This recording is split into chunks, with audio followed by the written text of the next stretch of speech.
So here we are back on the Good Place bench, and I'm joined by the lovely Marcello. How are you?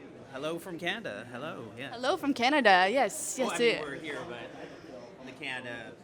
I'm Canadian. I'm here, so Canada is in the house, maybe. Canada's in the house, and that's also because there's two Canadians sitting on this bench right now, and we're both from Toronto. And then Toronto. we got the secret handshake that no one can see. What is it? I don't know it. You can't see it. So. I've been out of Toronto for too long. I missed that part. Yeah.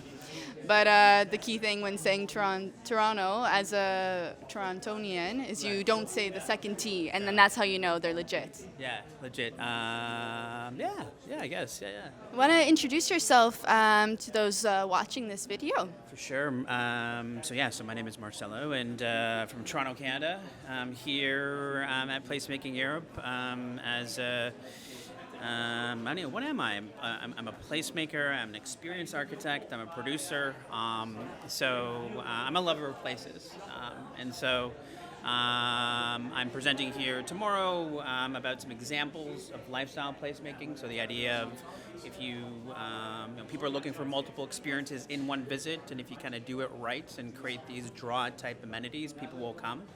And by the way, you can make money at it too. So that's the kind of the shift, I think, in thinking is that don't see it as a cost, see it as you can actually make money on this stuff. And it's been interesting that there's been a through line here in terms of let's talk about the money and let's talk about value in terms of what we're doing. It's been really great to meet different people, open hearts, open minds, no ego, which is something all of you we should all think about. And just let's learn from each other. Let's connect, and I think there's some really great collaboration opportunities here. Call it the United Nations of placemaking. I have an idea, So we'll see where it goes. Exactly. I mean, that's a really nice thing. Also, being part of the Placemaking Europe network is how open people are for collaboration and idea sharing, and you can really. I mean, you're actually supported to think out of the box and share your crazy ideas that sometimes people that are outside of the the placemaking circle in a way are. Maybe it sounds a bit too wild for them, but for us, we can really think and to go there. I think there's that shift though. So kind of crazy, wild. It's like okay, so let's approach it as. Here's the value that I'm bringing. Here are some case studies. Here's the projected result. I would like you to invest in this. So it's a couple conversations, a couple presentations. It's like we need to approach it as such, and even from a government perspective and permits, like all these things, it's just like we need to be all pro. We're not starving artists. If people see you as a kind of as I'm wearing my Tevas and a hat, I don't look all pro, but I just think that there's proof of concepts out there. There's great practitioners out there. You just put together, the arguments, and it's not like we're selling smoke and mirrors, I guess is the idea. Yeah. You mentioned at the beginning lifestyle placemaking. Can you elaborate a bit more on that? Because I mean, there's all these different types of demographics, all different sort of lifestyle choices. I would love to hear some extended thoughts on that one. That's a very educated question. And I'm going to take 24 hours to think about that, and I'll get back to you. So from my perspective, or just the people that I work with, we're going on some research that is telling us that if you create multiple experiences and amenities in one visit and create a destination, people have more reasons to come. And guess what? They stay longer, and guess what? They spend more money, right? But to your point, in terms of you need to be very research-based to understand what amenities you have that are accessible. All our venues free 90% of the time, unless there's like a third-party festival or something like that. So making it accessible, and something that I would argue is universal. But having said that, for example, if you have, a beach volleyball court, how are you, celebrating beach volleyball by inviting, the Mexican consulate to invite the best Mexican beach volleyball players to come in the world. We haven't done that yet, but just things like that, right? So if you build a destination, I think that to your point, Toronto is one of the most multicultural city in the world. It is not it's not a melting pot. It is a mosaic, which I think is great. And so we've been very intentional in terms of curating different experiences such that we celebrate people who are from somewhere else, and also it gives us an opportunity to have, dare I say, a Torontonian kind of born and raised, an opportunity to interact. And I think the best examples of that would be, having thousands of people watching Euro Cup, for example, and having the nations come together, and like that energy, and kind of the, you're supporting that team, and you're kind of chirping at each other during the game, but kind of hugging it out afterwards. And so it's been very special. Obviously, coming out of COVID, people were looking for some sort of vibrancy, and we led with beautification in terms of these massive floor and wall murals in one of the venues, to the tune of 45,000 square feet, and then we layered in some of the other amenities. Very cool. You mentioned, and I thought you put it quite beautifully, Toronto is like a mosaic. Yeah. To elaborate on that, we're on the good place bench, and we're talking about good places in general. What makes Toronto a good place? Or is it, in your opinion? I mean, I kind of pushed you in that direction, but... I listen, I was born and raised in Toronto, and I do love it, and I think I take great pride in contributing where I can, in terms of different things that I've done for the city, now focusing on places. But there are too many Torontonians, and I, will go on record, and I will continue to say this, that are taking advantage of the amenities and the things that we have, right? I talk about active citizenship and how that should be, it should be something, that you contribute. And so while there are a lot of things going on, there are either people who are just kind of like focusing on that thing, and it's so competitive, and there's like 10 Hungarian festivals going on at different times, and are they really working together? And it's just like, so there's that, and it's just like, no one's going to benefit from that. So I think there needs to be more coordination. I think there needs to be more ways for people to plug into, to beautify, to be their own placemakers, some more kind of DIY stuff. I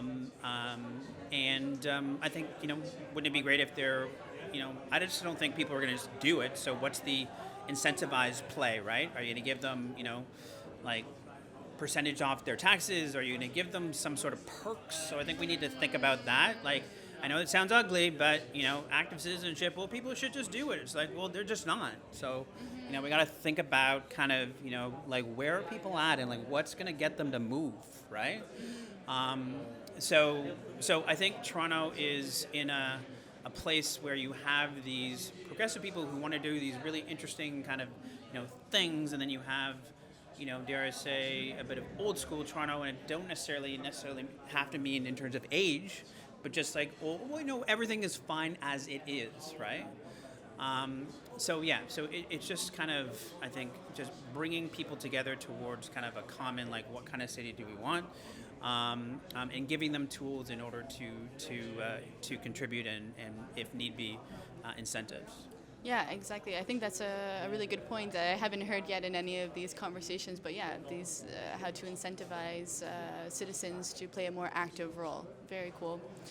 And I'm curious because you're a creative guy. Am I? And from what I've seen, you're award-winning placemaker. So I'm going to say you're pretty good. No, well, I'm creative in terms of how that's defined and how that happens. So I have a Jewish mother who kind of gets on Google and she kind of does her thing and all that stuff. And so all of a sudden I sound maybe more grandiose than I am. So. Okay, well, I like the humble vibes. Yeah. But we're on this 1.0 bench, so it's like our first sort of design. Yeah.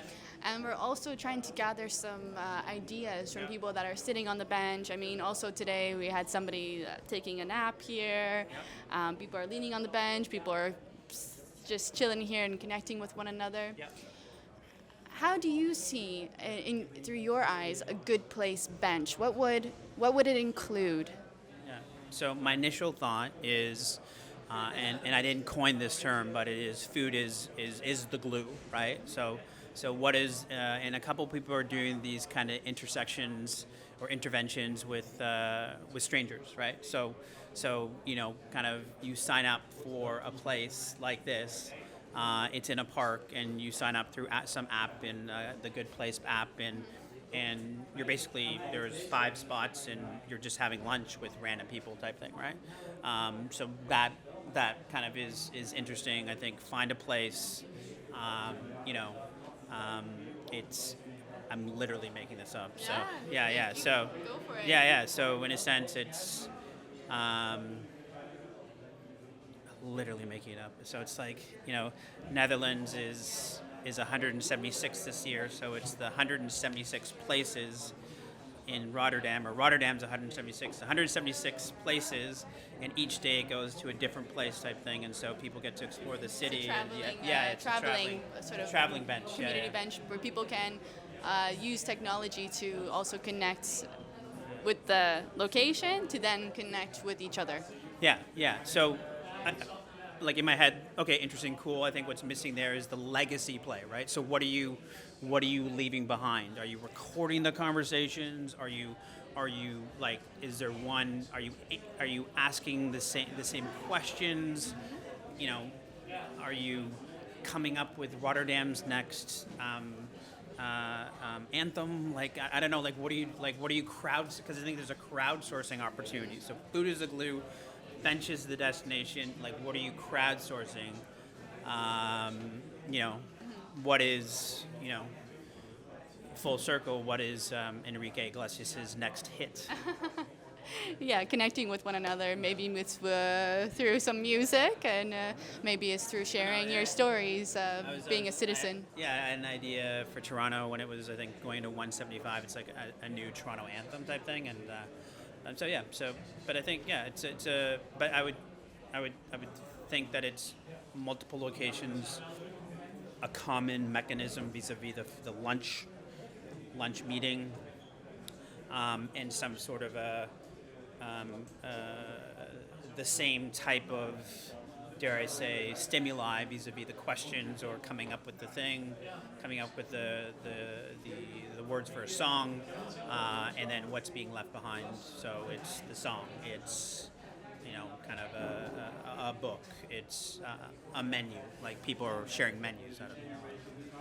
I love it. Thank you for those creative ideas. We're definitely crowdsourcing here, and of course with a big hall full of placemakers, I think it's like the perfect place. If you do it, I get 10% of all the all because you're going to. He's all about the profits. You're going to commercialize it, right? You're going to monetize it, right? So. Let's see how this develops. But sorry, and before we leave, so how would you?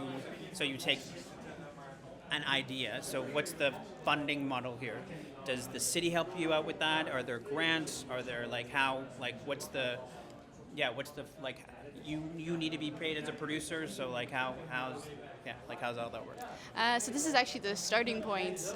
So the Good Place started off as a podcast run by Robin, and it was all about connecting with his neighbors on public benches, just to hear their stories, to get to know them as human beings, and through that, and also I joined him on a bench as well for a conversation, and we thought, hey, why don't we actually try creating a bench and testing it out. This is a beautiful bench. This bench is designed by Aanpact. It's a studio here in Rotterdam, and it was an old school bench that was about to get tossed out, and then they just kind of... Like, did you lift it up or did they build it here? Shout out to Bram for lifting this entire bench up the staircase.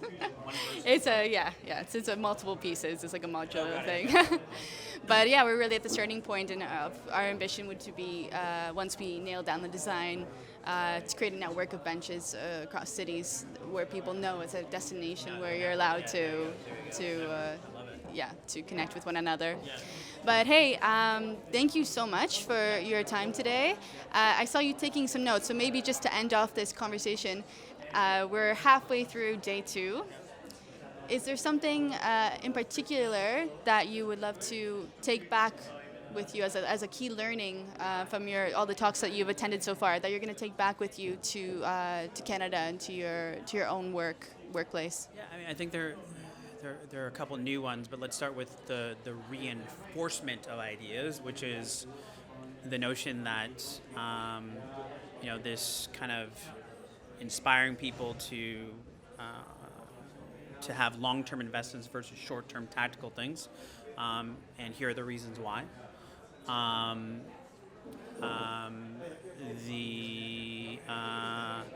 Mark's presentation on Wembley Park, which was, I've worked on a couple large-scale mixed-use developments like that, and it's just, again, how he told the story in terms of, to get people on side, and then, boom, and then boom, and then boom.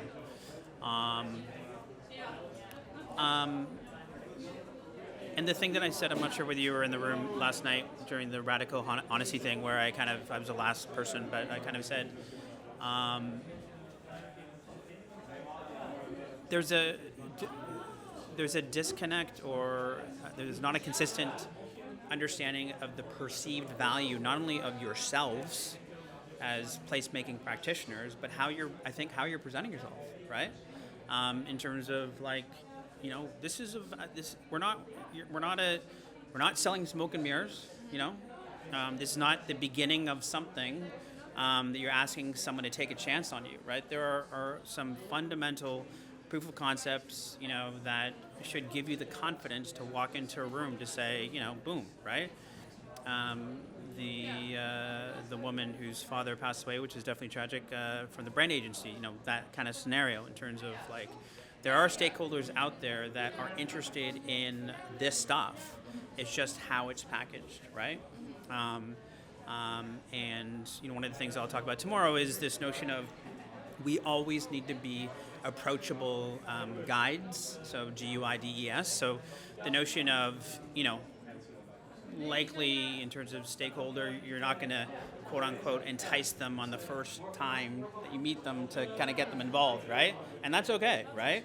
These are, similar to, us wanting them to have, kind of long-term, kind of investments in us. We need to have long-term relationship goals with these people because we love what we do, and we just, without sounding obnoxious, we want to kind of show them the way, right? Hey Sylvia, great to meet. Oh my God, I was just reading about this thing in Detroit. You got to check it out. Boom, right? Again, or we're gonna have a once a month lunch and learn with a bunch of stakeholders, and it's just here's some things I've been checking out. Oh my God, you got to check this out, right? Invite your whole agency, invite your whatever. Just we're the fun people. We're the fun people, And so you just, it's not necessarily about transactional in terms of you're just approaching Jill because you want her to, excuse my French, to buy my bench, So I'm sure there are people call it 20 people, Those are the 20 people that are potentially going to change your life. It's a great positive and motivational note to end on. So Marcello, Jill, I'm coming for you. You heard it here first. Yeah. Thank you so much for your time today, and enjoy the rest of your conference. Yeah, good luck with the good place, the good bench, and may it find many destinations. Let's go for it. Cheers.